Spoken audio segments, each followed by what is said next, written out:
കേന്ദ്ര സഹമന്ത്രി സുരേഷ് ഗോപിയുടെ കഴിഞ്ഞ കുറേ നാളത്തെ പെരുമാറ്റങ്ങൾ കാണുമ്പോൾ അദ്ദേഹത്തിന് എന്തോ പിശക് സംഭവിച്ചിട്ടുണ്ട് എന്ന് തോന്നുന്നു.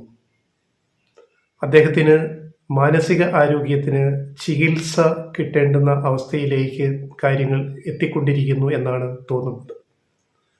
കാരണം അത്തരം ചില ലക്ഷണങ്ങൾ അദ്ദേഹത്തിൻ്റെ പെരുമാറ്റത്തിൽ കാണുന്നുണ്ട്. അദ്ദേഹം പറയുന്ന വാക്കുകൾ, അദ്ദേഹത്തിൻ്റെ ശരീരഭാഷ, പെരുമാറ്റ രീതി.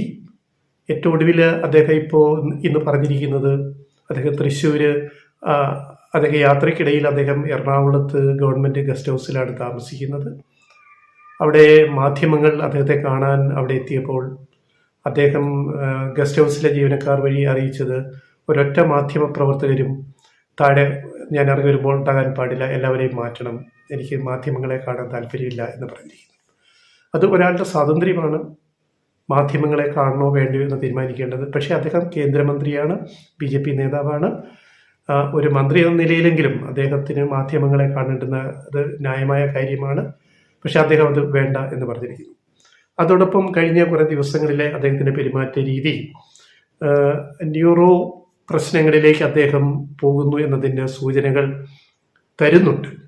അപ്പം അതിനെ ഞങ്ങൾ ശാസ്ത്രീയമായിട്ട് ഒന്ന് വിശകലനം ചെയ്തപ്പോൾ കിട്ടിയ ചില കാര്യങ്ങൾ ഞങ്ങൾ അവതരിപ്പിക്കുന്നത്, അദ്ദേഹത്തിന് ഈ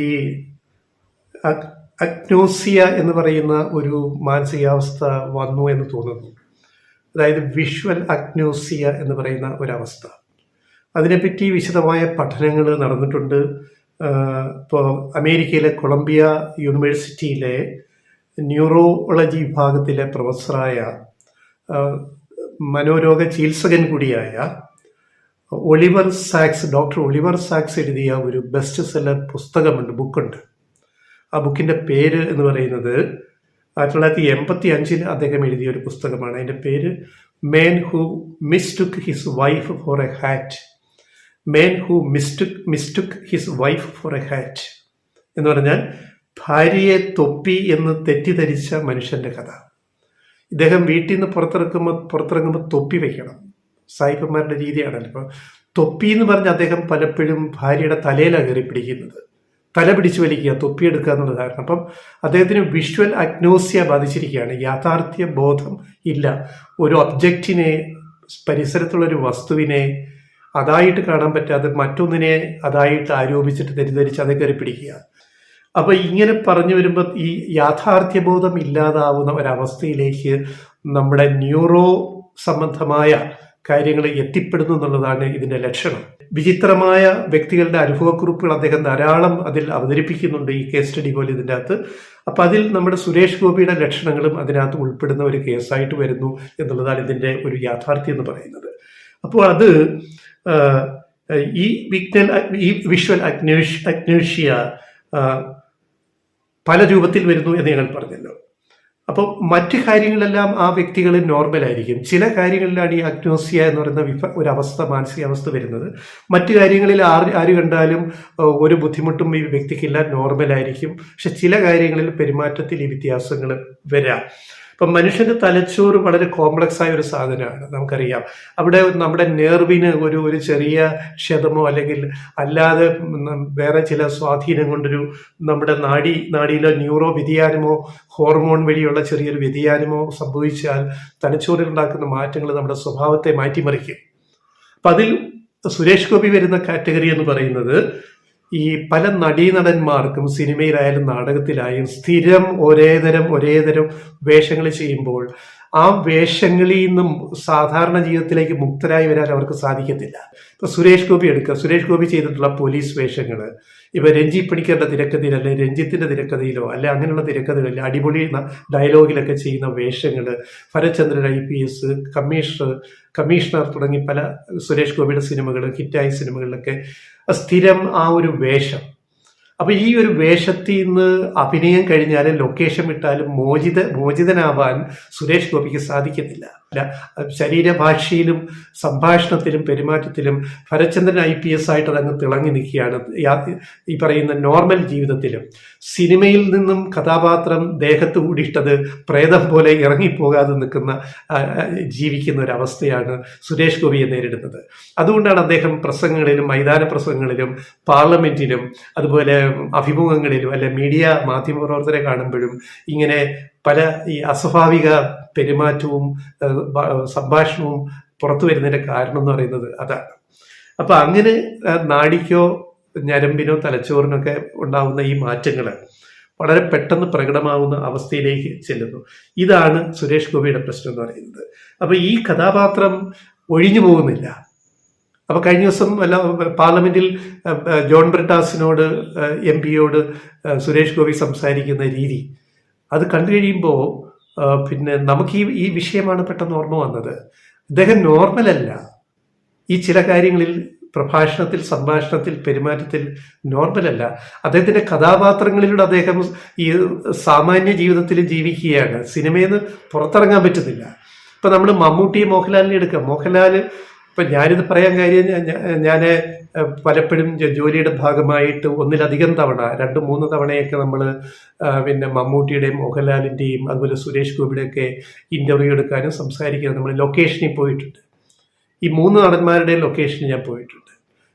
ഒന്നിലധികം തവണ ഇന്റർവ്യൂ എടുത്തിട്ടുണ്ട്. അപ്പോഴൊക്കെ എനിക്ക് തോന്നിയൊരു കാര്യം ഇപ്പൊ ഞാൻ ആവർത്തിക്കുകയാണ്. സുരേഷ് ഗോപി അന്ന് ഇന്റർവ്യൂവിൽ സംസാരിക്കുന്നത് കഥാപാത്രമായിട്ടാണ്.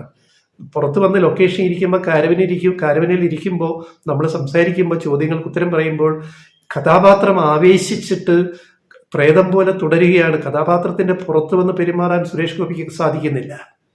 ആ ചലനവും ആംഗ്യങ്ങളും ശരീരഭാഷയും സംസാര രീതിയും ഒക്കെ ആ കഥാപാത്രമാണ്. ഭരചന്ദ്രൻ IPS പോലെയാണ് സംസാരിക്കുന്നത്, പെരുമാറുന്നത്. ഇപ്പോഴും സുരേഷ് ഗോപി അതിൽ നിന്ന് മോചിതനല്ല. അത് കൂടുതൽ ശക്തമായിട്ട് കയറി പിടിച്ചിരിക്കുകയാണ്, അള്ളിപ്പിടിച്ചിരിക്കുകയാണ് പ്രേതം പോലെ ഈ കഥാപാത്രങ്ങൾ ജീവിതത്തിലും. അതാണ് സുരേഷ് ഗോപിക്ക് പറ്റുന്ന പ്രശ്നം എന്ന് പറയും. ഇതിന് ചില മാനസിക ആരോഗ്യ ചികിത്സ ആവശ്യമാണ്. പല കേസുകളിലും പലരും അത്തരം ചികിത്സയ്ക്ക് വിധേയരാകാറുണ്ട്. അപ്പൊ ഇക്കാര്യം ഇവിടെ നമ്മൾ പറയാതിരിക്കാൻ നിവൃത്തിയില്ല. കാരണം അദ്ദേഹം പലപ്പോഴും ചെയ്തിട്ടുള്ള പ്രസ്താവനകളും പെരുമാറ്റങ്ങളൊക്കെ പിന്നെ യാഥാർത്ഥ്യബോധമില്ലാതെ പെരുമാറുന്നത് പോലെ തന്നെ യാഥാർത്ഥ്യബോധമില്ലാതെ കണക്കുകൾ അവതരിപ്പിക്കുക, കാര്യങ്ങൾ അവതരിപ്പിക്കുക.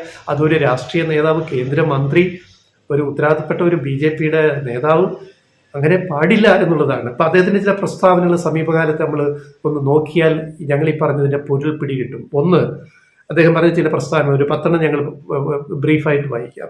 അദ്ദേഹം പറഞ്ഞ ഒരു വാചകം, കേരളത്തിൽ നിന്നും ബംഗാളികളെ അടിച്ചോടിക്കണം. ഒരു രാഷ്ട്രീയ നേതാവ് പറയേണ്ട വാചകമാണ്. 2, കേരളത്തിൽ 800-ലധികം പേരെ ബ്രിട്ടാസിന്റെ പാർട്ടി കൊന്നിട്ടുണ്ട്. കഴിഞ്ഞ ദിവസം പാർലമെന്റിൽ പറഞ്ഞതാണ്. യാഥാർത്ഥ്യബോധവുമായിട്ട് വല്ല ബന്ധമുണ്ടോ ഈ പ്രസ്താവനയ്ക്ക്? 3, ആറ്റുകാൽ പൊങ്കാല ഇടുന്നത് 70 മില്യൺ ആളുകൾ. 1 മില്യൺ എന്ന് പറഞ്ഞാൽ 10 ലക്ഷം, 10 മില്യൺ 1 കോടി, 70 മില്യൺ എന്ന് പറഞ്ഞാൽ 7 കോടി.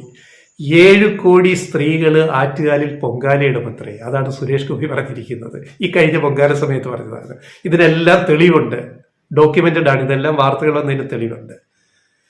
7 കോടി ജനങ്ങള് ആറ്റുകാൽ പൊങ്കാലയുടെ എന്ന് പറഞ്ഞാൽ എന്തൊരു അയാഥാർത്ഥ്യമാണ്. റിയാലിറ്റി ആയിട്ട് വല്ല ബന്ധമുണ്ടോ? കേരളത്തിലെ ജനസംഖ്യ തന്നെ 3.5 കോടിയേ ഉള്ളൂ. പിന്നെ എങ്ങനെയാണ് 7 കോടി പേര് പൊങ്കാലയിടുന്നത് ആറ്റുകാൽ?